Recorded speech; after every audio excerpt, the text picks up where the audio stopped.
personal here and there, right? So I'm wondering how this is going to work mechanically in some of these team fights. Yeah, I mean, just looking at the drafts, I think this is the fastest drafting phase we've seen today, right?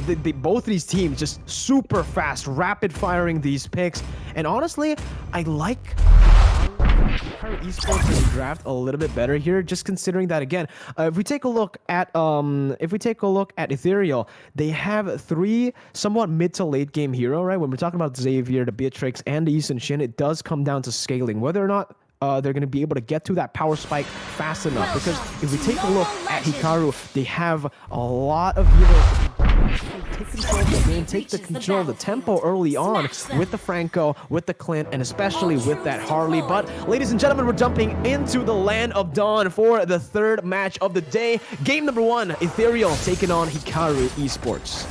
Yeah, and look at TCC right now on this Franco, already playing aggressive, possibly trying to get a cheeky hook off or something, but I got a feeling we might see a lot of hovering over this gold lane. You know, especially with the Franco, if you can get an early game hook onto Beatrix, onto Ispengoy, you'll put Clint at a really nice advantage. We've seen a lot of teams kind of do this, babysit around that gold lane more, send the tank over. The problem is when you do that, you leave your mid lane a bit more open for invades, a bit more open to get caught off guard. So it does look like TCC is going to come down. A little bit of fight over Lethal Wander will go into the hands of HIKARU, but definitely both teams just focusing on this laning phase, trying to get some gold into their jungler. I don't think we want to see... I think ETHEREAL knows the opportunity with YSS. You want to get them farmed up.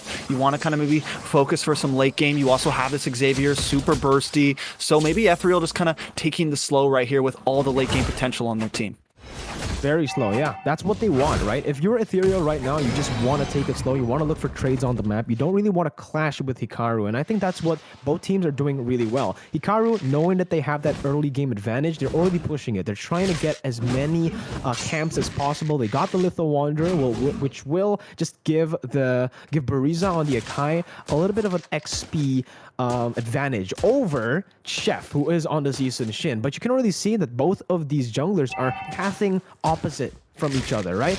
It's interesting to me because I would actually expect Bariza to be going for the same exact route, going towards bottom side, but it looks like Chef here, he's overextending for that buff, for that jungle creep, and they might be punished. Remember, Bariza is level 4. He does have that heavy spin. He might just go and collapse onto here, but the bouncing ball will be able to stop him in his tracks. But there you go, the heavy spin finds Chef, and that's first blood presented to you, taken away by HIKARU. In that top side, though, Namikaze is able to actually maneuver around Ezra's Abyssum Strike, taking him down with the deadly magic. That's the first turtle taken for free. Ash QT very close there, nearly getting hooked, but will still be able to get out.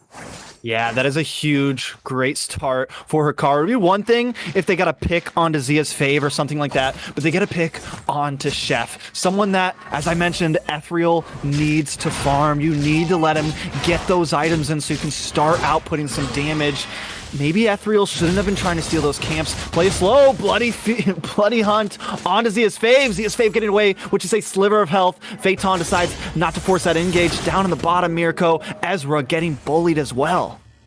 Yeah, and you know, when we're talking about this matchup, right, the Dairoth up against the Esmeralda, we usually want, especially if you're ETHEREAL, we want that Dairoth to be winning in the lane. But HIKARU, they're playing really, really intelligently here. They're always just pushing, putting the resources down below. The Akai has been roaming down below, I think now 2 times in the past 3 minutes, and it has put a lot of pressure on Ezra.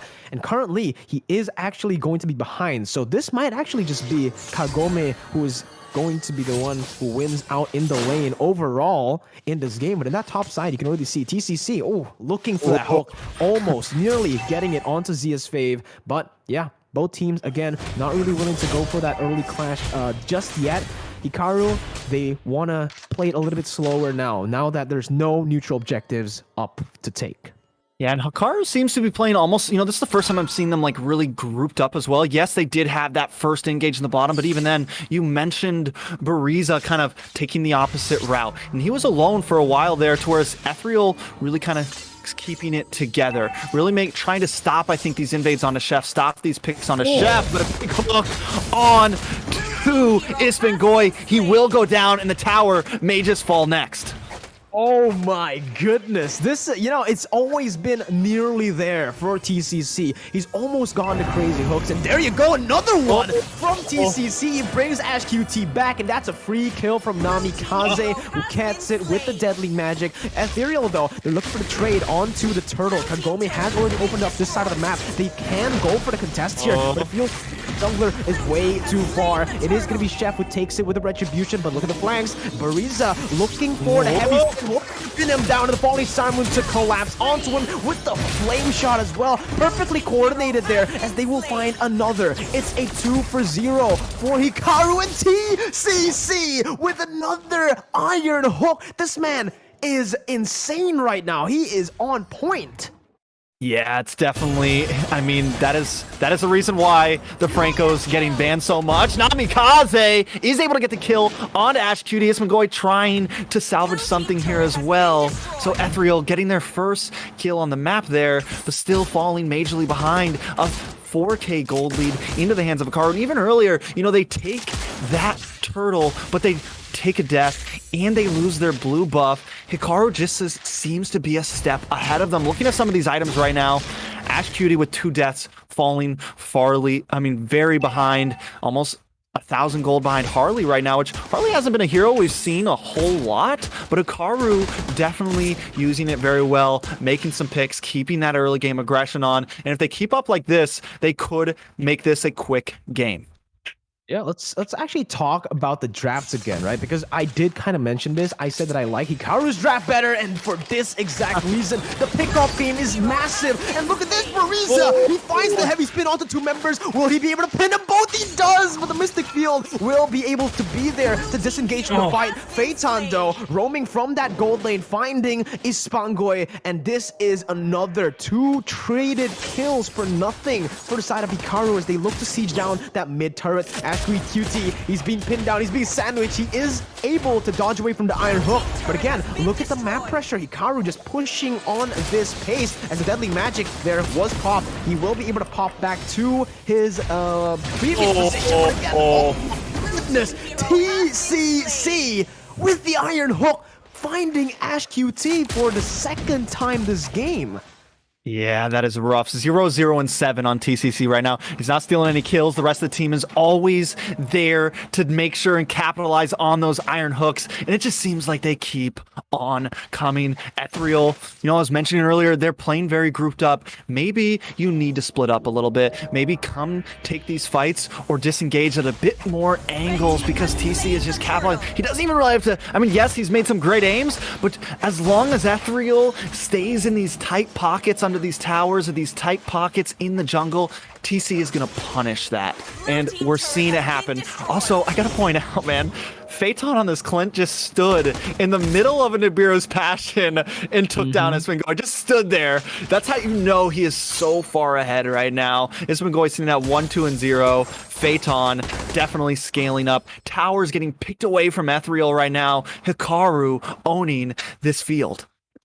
Yeah, I mean, Hikaru, let's talk a little bit about Namikaze, who picked this Harley as a last pick in their draft. And I feel like that's the cherry on top for this draft, right? They would have such a big pick-off potential, but wait a minute. TCC looking for Iron Hook again. That's going to be Bariza who pins the tank down. And that's going to be the kill picked up. Nibiru's Passion and the Dawning Light almost taking Phaeton down, but the Flicker is there to get him to safety. Mystic Field onto 3. TCC missing on another Iron Hook, but they will be able to find a favorable trade once again. It's 1-0 right now for Hikaru. Zia's favors taken down. Oh my goodness. Again, TCC has just been so ruthless on these hooks. When he finally misses it, you know, you're like, okay, finally, we're back to reality. He's a human being. He's not a robot. Yeah, I mean, and he's definitely, and it's just, and the thing I used to hate about the Franco was that he didn't really have a force engage. Zia's fave coming in, Big Tyrant's Rage.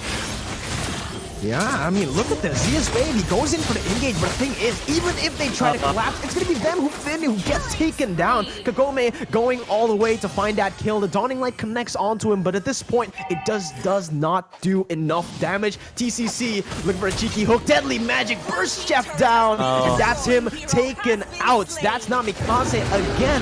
6-1-2. He is massive this game. This Harley pick that we've rarely seen, actually, like even in ranked games, has just been so good for Hikaru right now.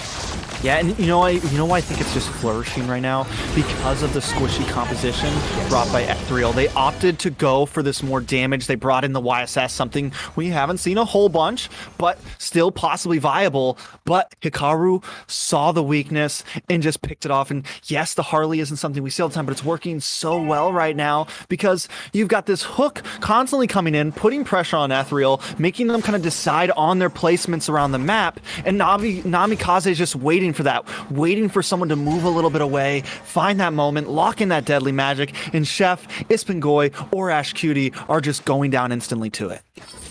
What can you do about it, right? That's the big question right now if you're ETHEREAL. If you dodge away from the deadly magic, you're going to get hooked. You're going to get pinned down by the heavy spin. There's just so many resources that Hikaru can use to dish out damage, to take them, to pick them off the map. And there you go again, Bariza. He's at a point where he's just so tanky. He's going to be able to just zone these members away, and no one's going to be able to dish out damage. Look at him. He's taking the Mystic Field. He's taking most of the damage here, and he doesn't care. The minions are pushing through. The Lord was taken down by ETHEREAL, but it is going to be the siege continuing. Zia's favorite once again going for the Tyrant's Revenge, but he's gonna get hooked back to the team with a bloody hunt. That is the damage coming through as well from the follow-up. Namikaze getting sniped down by Ispingoy, so that is a kill traded in, but the iron hook once again as Phaeton picks up a triple. He's looking for the Maniac. He goes in with a dawning light there from Ash QT, trying to clear out the waves. Phaeton looking for the Maniac here. He goes in for more damage, but he is inside of the base, and Hikaru will just finish off game number 1 just like that. 10 minutes into the game, no, 11 minutes I think was the 11 minutes was when they ended it. That is, I mean, you mentioned resources for Hikaru, and they used every one of their resources so well in every single team fight. The hook, the deadly magic, the heavy spin. I mean, even Kagome, look at the kill cards right now. 2 deaths on the side of Hikaru, and the only people that took those was Namikaze. And I'm surprised Namikaze's sitting on this silver right now because the man was definitely making plays all around the map. Just Hikaru